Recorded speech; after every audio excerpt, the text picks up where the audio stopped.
जब 3-3 4-4 बच्चों की माएँ भाग रही है, बोलते बेटे और बेटियां भाग रही है। सामाजिक मूल्यों की और घरेलू मूल्यों की कहीं न कहीं कोई न कोई कमी खामी है। संशोधन की बहुत ज़रूरत है। माँ बाप का घर कोई धर्मशाला नहीं है। कौन किसका बेटा है, कौन किसका दादा है, कौन किसका काका है, कौन किसका बड़ा है, कौन किसका मामा है, कौन किसका फूफा है, पता ही नहीं चलता है। जी सर, बताएं, कल एक ओसिया से एक घटना सामने आई, सोशल मीडिया पर वीडियो वायरल हो रहा है जहां एक मां लगातार रो रही थी, लेकिन उसकी बेटी जो है उनकी बातों को दरकिनार करती है और पुलिस प्रोटेक्शन मांगती है, फिर उनके साथ चली भी जाती है। क्या इस बारे में आप कहेंगे? आपके विधानसभा का ये देखिए, ये जो सामड़ाऊ ग्राम पंचायत है ओसिया विधानसभा क्षेत्र की, अपनी पंचायत समिति ओसिया की एक ग्राम पंचायत है, जिसमें ये बच्ची का जिस प्रकार का जो ऑडियो वीडियो आया है, बेहद ही द्रवित करने वाली घटना है। बच्ची की शिक्षा दीक्षा जो है बेंगलोर के अंदर हुई है। बेंगलोर के अंदर ये लड़की कॉन्वेंट एजुकेटेड है, पढ़ी लिखी लड़की है, नौकरी करती थी। आज से 20-25 दिन पहले मेरे पास में जैसे जानकारी आई कि बच्ची घर से जो गायब है। उसकी ओसिया पुलिस थाने में एफआईआर दर्ज हुई। एफआईआर दर्ज होने के बाद में जो प्रशासनिक आदेश है अपना एसडीएम साहब का, उस आदेश के तहत में पुलिस ने उस बच्ची को जो सुपुर्दगी जो है वो माँ बाप को कर दी। ये बच्ची पिछले काफ़ी समय से माँ बाप के पास में थी।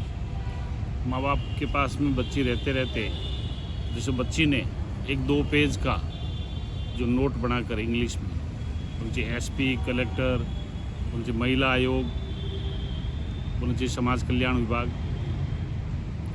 आपके एसपी, आईजी, इनके पास में सबके पास में पत्र भेजा। ये कानून की जो प्रक्रिया है, कानून की प्रक्रिया के तहत में ये बच्ची गई है, लेकिन हम लोगों का, जनप्रतिनिधियों का एक ही धर्म बनता है कि हिंदू विवाह अधिनियम जो 1955 है, उसमें आगे आने वाले समय में इन बेटे और बेटियों की शादी जो है वो बिना माँ बाप की सहमति के नहीं हो। माँ बाप का घर कोई धर्मशाला का घर नहीं। और इस प्रकार के बच्चे जब ये, मैं समझ रहा हूँ, ये मेरी व्यक्तिगत सोच हो सकती है कि बच्चों की शारीरिक जैसा उम्र हो जाती है, पर ऐसा मानसिक रूप से ये बच्चे परिपक्व नहीं हैं। जो इस प्रकार की घटनाक्रम कर रहे हैं बच्चे, वो हो सकता है कि उनकी उम्र के हिसाब से उनकी उम्र बालिग हो गई होगी, लेकिन मानसिक रूप से और बौद्धिक रूप से ये परिपक्व के ताकि एक उम्र नहीं है। इस उम्र के अंदर जो घटनाक्रम हो रहा है, फिर यही बच्चे 1 साल, 2 साल, 3 साल के बाद में माँ बाप के पास में ही आने हैं। अमूमन हम लोग देखते हैं अड़ोस पड़ोस में जो ये घटनाक्रम हो रहा है, इन घटनाक्रम के बाद में अंततोगत्व रिजल्ट यही आता है, बेटा बेटी सब माँ बाप के पास में ही आते हैं। अंतिम उनके सुख दुख का यदि कोई साथी होता है तो माँ बाप ही होता है। मैं समझ रहा हूँ कहीं न कहीं हमारे अपने समाज के अंदर भी कहीं न कहीं सांस्कृतिक मूल्यों की, बोलती सामाजिक मूल्यों की और घरेलू मूल्यों की कहीं न कहीं कोई न कोई कमी खामी है। वो कमी खामी आपको और हमारे को ही दूर करनी पड़ेगी। जहाँ रही बात कानून की, तो बोलते विधानसभा के अंदर मैं सभी सदस्यों से बात करूँगा, माननीय मुख्यमंत्री जी से बात करेंगे, माननीय कानून मंत्री जी से बात करेंगे, और ये सबके लिए 36 कौम के लिए जैसे ये बात है। सर, एक बयान भी आपका वायरल हुआ था जिसमें आपने कहा था कि मुझे इस बार विधायक बनने पर दुख है, मुझे खुशी नहीं है, क्योंकि आए दिन मुझे ऐसे मामले देखने और सुनने को मिलते हैं जहाँ किसी की बेटी किसी के साथ भाग जाती है, किसी की बहू किसी के साथ भाग जाती है, तो कहीं ना कहीं 2 या 3 बच्चों की माँ जो है किसी के साथ भाग जाती है। ये वाकई में ही मैं ये कह रहा हूँ कि जो कवारी बच्चियाँ और शादीशुदा महिलाएं जो 3-3 4-4 बच्चों की माँ भाग रही है, ये कहीं न कहीं सामाजिक रूप से एक विकृति है। और ये विकृति जो है कहीं न कहीं कोई न कोई कमज़ोर कानून की वजह से ये विकृति ज़्यादा आने लगी। पहले बोलना चाहिए सामाजिक पंचायतियाँ होती थी। सामाजिक पंचायतियों में पूरे समाज के लोगों का डर होता था, एक समाज का भी भय होता था।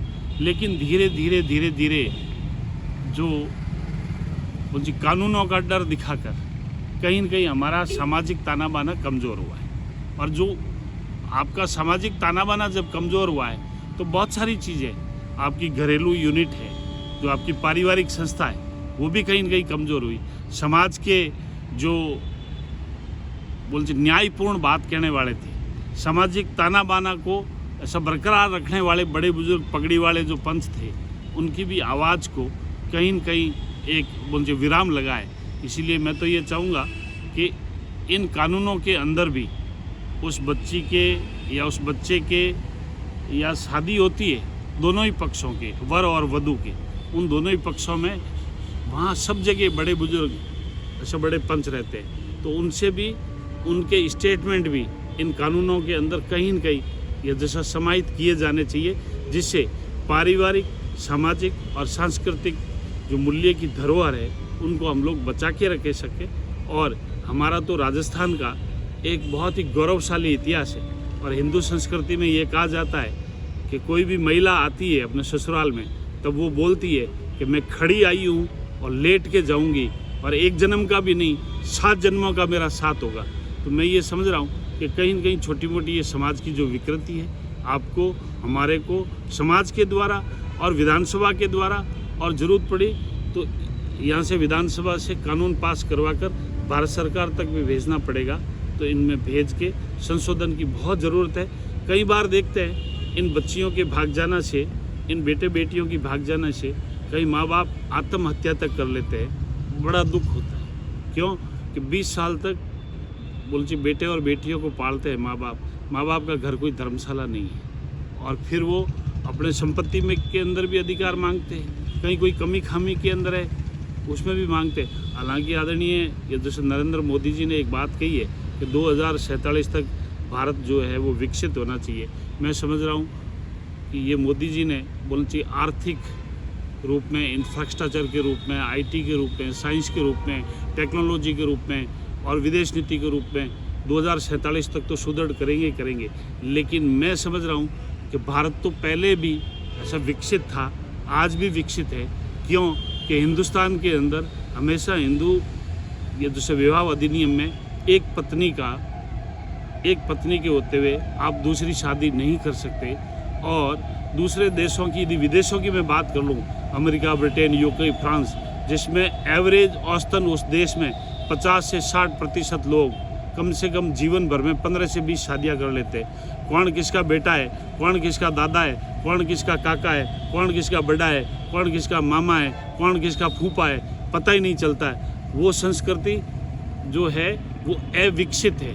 हमारी तो भारत की विकसित सांस्कृतिक हिंदू धरोहर है और हमारी अनमोल धरोहर है। हमें हमारे देश पर गर्व है, हमारी अपनी अनमोल संस्कृति पर गर्व है और हमें हमेशा गर्व रहेगा। लेकिन कुछ कमी खामी इन कानूनों में जो है उनको भी आपको और हमारे को सबको मिलकर जैसे दूर करना पड़ेगा। आपके चैनल के माध्यम से मैं आम जन को और आपके इलेक्ट्रॉनिक और प्रिंट मीडियम को भी एक बात का संदेश देना चाहूँगा कि मैं जब सार्वजनिक स्टेज पर खड़ा होके जब ये मैंने बातें कही कि मेरा इस बार मन बहुत दुखी हो रहा है, और जब 3-3 4-4 बच्चों की माएँ भाग रही है, बोलती बेटे और बेटियां भाग रही है, इस प्रकार का समाज के अंदर कृत्य हो रहा है, तो मैं अपनी अंतरात्मा से बोल रहा था, दिल से बोल रहा था। कहीं न कहीं पारिवारिक मूल्यों का एक बहुत बड़ा नुकसान हो रहा था। हमारे इमोशंस टूट रहे थे। हमारी संयुक्त परिवार की प्रथा रही है, एक चूल्हे के ऊपर बैठकर अपने 3-3 4-4 पीढ़ी के लोग एक चूल्हे पर रोटी खाते थे। एक दूसरे के प्रति परिवार में बोलती प्यार होता था, ऐसा त्याग होता था, समर्पण होता था। घर में एक आदमी बीमार हो जाता था तो उसकी सेवा में 25-30 लोग खड़े रहते थे। एक किसी सदस्य को समस्या हो जाती, पूरा परिवार खड़ा हो जाता। ये कहीं न कहीं जो आपकी संयुक्त परिवार की जो ये यूनिट है, ये टूट कर जो एकल परिवार के अंदर आई है, इस एकल परिवार की वजह से ही ये कहीं न कहीं जो बोलना चाहिए समाज के अंदर जो विकृति फैली है, इसका मूल कारण ये भी है कि संयुक्त परिवार का टूटना और एकल परिवार के अंदर आना। और एकल परिवार के अंदर भी आजकल पति पत्नी का जॉब का हो गया। तो पहले तो छोटे बच्चों को बोलना चाहिए नाना नानी कहानियाँ सुनाते थे, दादा दादी सुनाते थे, ताऊ जी, बड़ा काका जी, मामा जी, परिवार के बड़े बुजुर्ग लोग जब उन बच्चों को इतनी बढ़िया बढ़िया रामायण की, महाभारत की, परियों की, ऋषियों की, मुनियों की गाथाएं सुनाते थे, तो उनके दिमाग के अंदर एक सांस्कृतिक मूल्य और अनमोल भारत की सांस्कृतिक थाती के बारे में पूरा अवगत कराया जाता था। अब कौन अवगत कराए? अब तो टीवी के अंदर सीरियल चल रहे, सास भी कभी बहू थी, जेठानी, देरानी, और इस प्रकार के जब टीवी के अंदर सीरियल देखेंगे तो बच्चों के अंदर अच्छी सांस्कृतिक परंपरा कहाँ से आएगी? सांस्कृतिक परंपरा और जो संस्कार है उसका विद्यालय तो सबसे पहले नाना नानी का घर होता है, फिर दादा दादी का घर होता है, फिर संयुक्त परिवार की प्रथा होती है। इसलिए मेरा आपके चैनल के माध्यम से बस इतना ही कहना है कि जो घटनाक्रम हुआ है वो दुखी करने वाला है। आगे से ऐसे समाज में नहीं हो, आप और हम लोग सब सजग रहे। और सब बेटियों से और बेटों से भी मेरा निवेदन है कि आप कुछ उम्र के उस पड़ाव में आके ऐसे माँ बाप का दिल नहीं तोड़े।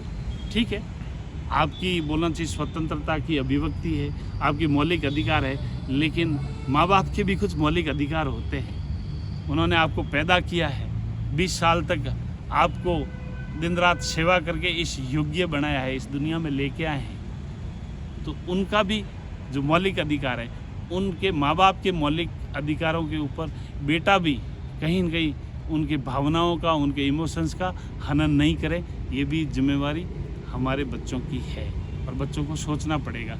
वही बच्चे 2-3 साल के बाद में धक्के खा के इस प्रकार के सब वापस माँ बाप के पास में आने, फिर आपकी बोलना चाहिए सामाजिक इज्जत, मान मर्यादा, गरिमा, बहुत सारी ठेस पहुँचती है। आपको और हमारे को सबको इस बात को समझ में लेना पड़ेगा। बहुत बहुत धन्यवाद।